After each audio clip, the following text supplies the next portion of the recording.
Hi friends, welcome to news pocket. సిరియాలో 2024 వరకు Bashar al Asad ప్రభుత్వం ఉండేది. ఆయన ప్రభుత్వంలో చాలా ఆ దేశం ఎన్నడూ ఎదుర్కోలేని గడ్డు పరిస్థితులను ఎదుర్కొంది. సిరియాలో అంతర్యుద్ధం, కరువు కాటకాలు, ఆర్థిక సంక్షోభం ఇలాంటి ఎన్నో గడ్డు పరిస్థితులను అల్ అసద్ ప్రభుత్వంలోనే ఎదుర్కొంది.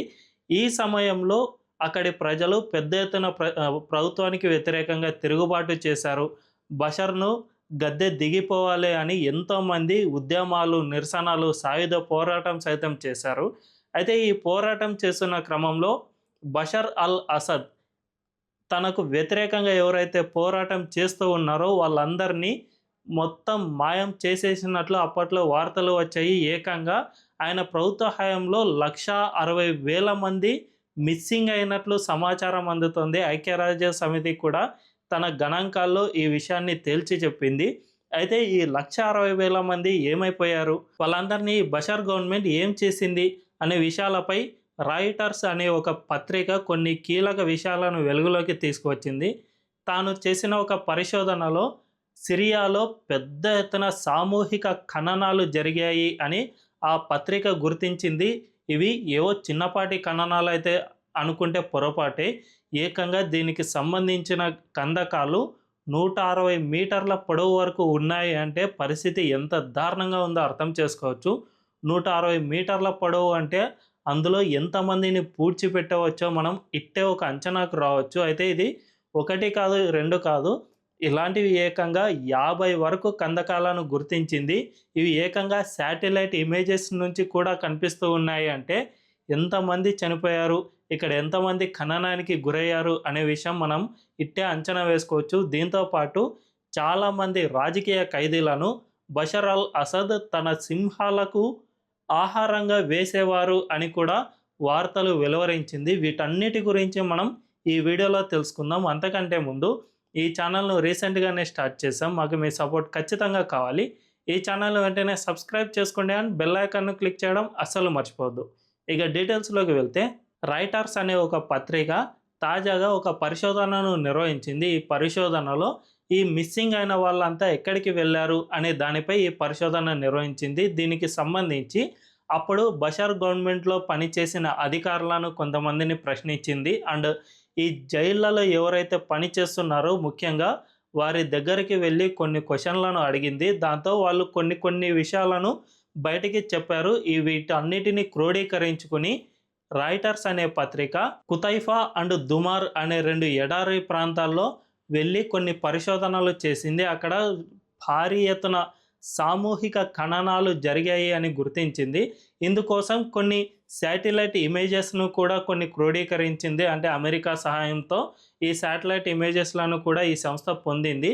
వీటన్నిటినీ చూసుకుంటే ఇక్కడ పెద్ద ఎత్తున సామూహిక ఖననాలు జరిగాయి అని గుర్తించింది. ఇందుకు సంబంధించి కొన్ని ఇమేజెస్ను కూడా విడుదల చేసింది. వీటిని చూస్తే పెద్ద ఎత్తున కొన్ని కందకాలను నిర్మించినట్లు అర్థమవుతుంది. కందకాలు అంటే ఏం లేదు, సామూహిక ఖననాలు జరిగాయి అని గుర్తించింది. జనరల్గా ఎవరినైనా పూడ్చిపెడితే ఆ సమాధిపై కొంచెం ఎత్తులో మట్టి ఉంటుంది కదా, ఆ విధంగా జరిగిన సమాధులను ఒక్కసారి పరిశీలిస్తే వీటిలో కొన్ని 50 మీటర్ల లెంత్లో ఉండడం, మరికొన్ని 160 మీటర్ల లెంత్ వరకు ఉండడం, ఇలా కొన్ని లెంత్లో కొన్ని కందకాలను గుర్తించారు. వీటన్నిటిని ఒక్కసారి పరిశీలిస్తే మొత్తం 50 వరకు ఇలాంటి సామూహిక సమాధులు ఉన్నాయి.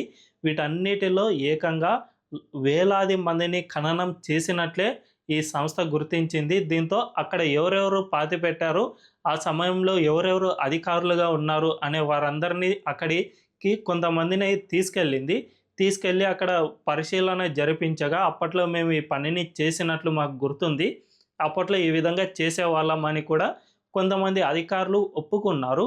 దీన్ని బట్టి చూసుకుంటే బషర్ అల్ అసద్ తన రాజకీయ ఖైదీలను ఈ ప్రాంతాల్లో భారీ ఎత్తున ఖననం చేసేందుకు ప్రయత్నం చేశాడు అని కూడా స్పష్టంగా అర్థమవుతుంది. నిజానికి ఈ సిరియాలో అంతర్యుద్ధం కారణంగా పెద్ద ఎత్తున రాజకీయ ఖైదీలను జైల్లో ఉంచాడు బషర్ అల్ అసద్ గవర్నమెంట్. నిజానికి అసద్ కుటుంబం సిరియాలో 2000 నుంచి 2024 వరకు అక్కడ పరిపాలన కొనసాగించింది. ప్రస్తుతం బషర్ అల్ అసద్ తండ్రి 2000 ఆ టైంలో అక్కడ పరిపాలన కొనసాగించాడు. ఆయన తర్వాత ఆయన కుమారుడైన అసద్ అధికారంలోకి వచ్చాడు.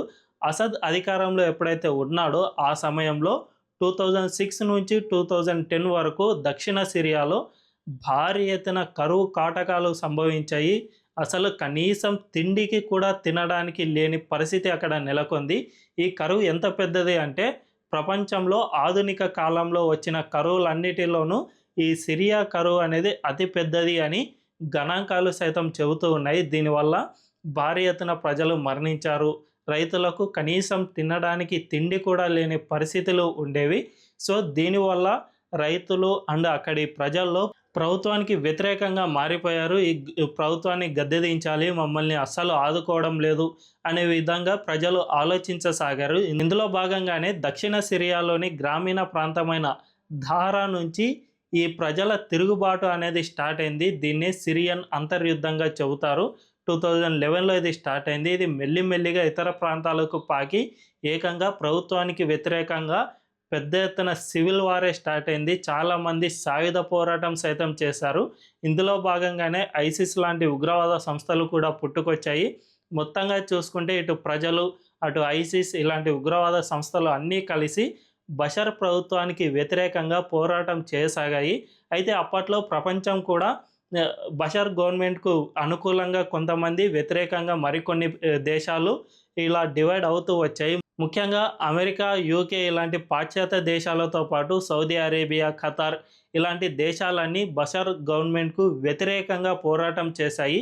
అదే సమయంలో బషర్ గవర్నమెంట్ను సమర్థిస్తూ రష్యా, ఇరాన్ ఇలాంటి దేశాలు ఆయన్ను సమర్థించాయి. దీంతో ఈ పాశ్చాత్య దేశాలు సిరియాలో చాలా తమ ఉనికిని చాటుకునేందుకు ప్రయత్నం చేశాయి. ఒకవైపు ఐసిస్ లాంటి ఉగ్రవాద సంస్థలకు అమెరికన్ గవర్నమెంట్ తెర వెనుక నుంచి సహాయం చేస్తూ ఉండగా, ఇటు బషర్ ప్రభుత్వాన్ని కాపాడుకునేందుకు రష్యా అండ్ ఇరాన్లు ప్రయత్నం చేశాయి. దీనివల్ల సిరియాలో 2011 నుంచి అంతర్యుద్ధం కొనసాగుతూనే వచ్చింది. ఈ సమయంలోనే తనకు వ్యతిరేకంగా ఎవరైతే పోరాటం చేస్తూ ఉన్నారో వాళ్ళందరినీ బషర్ జైల్లోకి వేయడం స్టార్ట్ చేశాడు. ఇలా చాలామంది రాజకీయ ఖైదీలను జైల్లో ఉంచసాగారు. ఈ జైళ్లలో చాలా దారుణమైన పరిస్థితులు ఉన్నాయి అని మనందరికీ స్పష్టంగా అర్థమవుతుంది. ఐక్యరాజ్య సమితి, అమెరికా ఇలాంటి అన్ని దేశాలు కూడా దీన్ని పూర్తిగా అంగీకరించేశాయి. బషర్ గవర్నమెంట్లో పెద్ద ఎత్తున మానవ హక్కుల ఉల్లంఘన అనేది జరుగుతుంది అని గుర్తించాయి. నిజానికి ఈ జైల్లో ఎవరైతే ఉన్నారో వారికి కనీసం తిండి కూడా పెట్టకుండా రోజుల తరబడి వాళ్ళని అలాగే ఉంచడం అండ్ వాళ్ళకు కనీస మౌలిక సదుపాయాలు అంటే చివరికి బాత్రూమ్ సైతం లేకుండా ఉండటం, ఇలాంటి ఎన్నో ఆకృత్యాలకు పాల్పడ్డాడు. అంతేకాకుండా ఈ రాజకీయ ఖైదీలను రోజుకొకరిని సింహాలకు ఆహారంగా కూడా వేసేవాడు అని వార్తా కథనాల ద్వారా తెలుస్తుంది. దీంతోపాటు ఈ జైళ్ళలో ఎవరైతే చనిపోయిన వాళ్ళు ఉంటారో వీళ్ళందరినీ ఈ విధంగా బయటికి తీసుకువెళ్ళి సామూహికంగా ఖననం చేయడం, ఇలాంటివి చేయడం వల్ల బషర్ గవర్నమెంట్ పెద్ద ఎత్తున మానవ హక్కుల ఉల్లంఘనకు పాల్పడింది అని స్పష్టంగా అర్థమవుతోంది. దీనిపై కొంతమందిని బషర్ను సమర్థించే వాళ్ళు ఉంటారు, కొంతమంది వ్యతిరేకించే వాళ్ళు ఉంటారు. కానీ ఆ విషయానికి మనం వెళ్ళనక్కర్లేదు. కానీ మానవ హక్కుల ఉల్లంఘనపై మాత్రం ఖచ్చితంగా మాట్లాడాల్సిన అవసరం ఎంతైనా ఉంది. ఎంతటి రాజకీయ వ్యతిరేకి అయినా ఆయన్ను జైల్లో ఉంచినా కూడా వారిని పూర్తిగా మానవ హక్కులు లేకుండా చిత్రహింసలకు గురి చేయడం మాత్రం బషర్ గవర్నమెంట్ మనం వ్యతిరేకించాల్సిన అవసరం ఎంతైనా ఉంది. సో ఈ విధంగా పెద్ద ఎత్తున లక్షలాది మందిని బషర్ గవర్నమెంట్ మాయం చేసింది. వాళ్ళందరినీ సామూహికంగా ఖననం చేయడమో లేదంటే సింహాలకు ఆహారంగా వేయడమో జరిగింది. సో ఇంతటి అరాచకాలు పండి చివరికి 2024లో ఆయన గవర్నమెంట్ దిగిపోయింది. ఆ తర్వాత అంతర్జాతీయ ఉగ్రవాద సంస్థ అయిన ఐసిస్ అధికారంలోకి వచ్చింది.